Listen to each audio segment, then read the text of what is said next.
Para romo, bruder, frater, suster, bapak, ibu, saudara-saudari, rekan muda, remaja, dan anak-anak yang dikasihi dan mengasihi Tuhan, berkah dalam. Kembali kita berjumpa di hari Jumat tanggal 19 November 2021. Bersama dengan Gereja Semesta, hari ini kita memasuki hari Jumat dalam pekan biasa ke-33. Dan kita diajak untuk merenungkan bersama Injil Lukas bab 19 ayat 45 sampai 48. Bersama saya Suster Maria Emerita OP dari komunitas para suster Santo Dominikus Wirowosena, kita akan bersama-sama mendengarkan kisah bagaimana Yesus marah. Mengapa Yesus bisa marah? Bukan karena emosi semata, tetapi mempertahankan kebenaran. Karena di situ ada penyalahgunaan. Kita mendengarkan kisah. Yesus melihat bait Allah dijadikan sebagai tempat untuk berdagang. Maka Yesus mengusir para pedagang itu. Yesus mengatakan bahwa rumahku adalah rumah doa. Secara lebih jelas lagi bagaimana situasi Yesus marah saat itu bisa juga kita lihat, kita baca dari kisah dalam Injil Yohanes. Ketika Yesus melihat bait Allah dijadikan tempat untuk berdagang, ada para pedagang lembu, kambing domba, merpati, dan juga para penukar uang di situ. Yesus membuat cambuk dari tali dan mengusir mereka dari bait Allah, hingga meja-meja pun digulingkannya, sehingga uang-uang penukar itu berhamburan. Kemarahan Yesus punya alasan yang tepat. Membela kebenaran bukan emosi semata, dan juga Yesus ingin mengingatkan kepada kita, bait Allah, gereja kita adalah tempat untuk berdoa.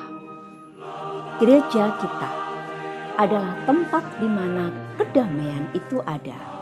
Gereja adalah simbol pemersatu. Gereja bukan dijadikan untuk perselisihan, kemarahan, mencari untung rugi, persaingan, atau hal-hal yang tidak seharusnya ada di dalam tubuh gereja. Kita bersama-sama juga diingatkan bahwa di dalam gereja iman, harapan, dan kasih itu tumbuh. Gereja mengajarkan cinta kasih. Dan kita juga ingat, di dalam iman Katolik, gereja yang paling kecil adalah keluarga kita. Kita ingat, kemanapun kita pergi, kita akan selalu kembali dalam keluarga, di rumah kita. Karena disitulah kehidupan kita berawal. Disitulah iman kita tumbuh. Disitulah kita punya harapan. Dan disitulah kita mengenal adanya cinta kasih. Maka seperti apapun keluarga kita, itulah yang terbaik yang Tuhan sudah anugerahkan kepada kita. Maka kita diingatkan, janganlah rumah atau gereja kecil kita menjadi tempat iri hati, kemarahan, perselisihan, bahkan kebencian. Kita juga diingatkan bahwa hati kita adalah tempat juga Allah bersemayam. Hati kita adalah juga bait Tuhan.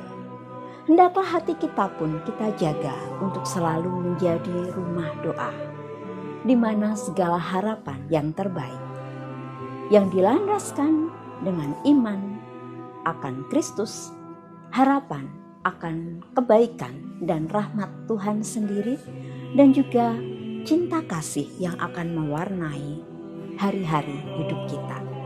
Jangan sampai hati kita yang juga menjadi bait Allah menjadi tempat adanya iri hati, kebencian, kedengkian, kemarahan, bahkan perselisihan. Marilah hari ini kita mengupayakan untuk kembali pada hakikat akan gereja kita. Hati kita yang sudah tumbuh dalam iman, harapan, dan kasih yang diajarkan oleh gereja. Kita terus memperbaharui diri, sekalipun pasti dalam perjalanan waktu kita sering jatuh. Gereja sering mengalami penyelewengan, tetapi kita diingatkan untuk kembali kepada hakikat dari gereja yang berbelas kasih, yang mengampuni, yang membawa perdamaian dan menjadi pemersatu. Hendaklah kita juga tetap tumbuh menyebarkan cinta kasih itu di tengah dunia yang saat ini sudah menjauh, sudah dipenuhi dengan perselisihan, kebencian, persaingan. Semoga kita mengawali diri dari diri kita sendiri untuk menebar cinta kasih itu, sehingga ketika kita disatukan di dalam gereja, gereja pun juga akan mewarnai dunia dengan cinta kasih. Semoga berkat Tuhan senantiasa memampukan kita, dan kita memohon terus rahmat Tuhan. Semoga hati kita juga menjadi rumah doa. Berkah dalam.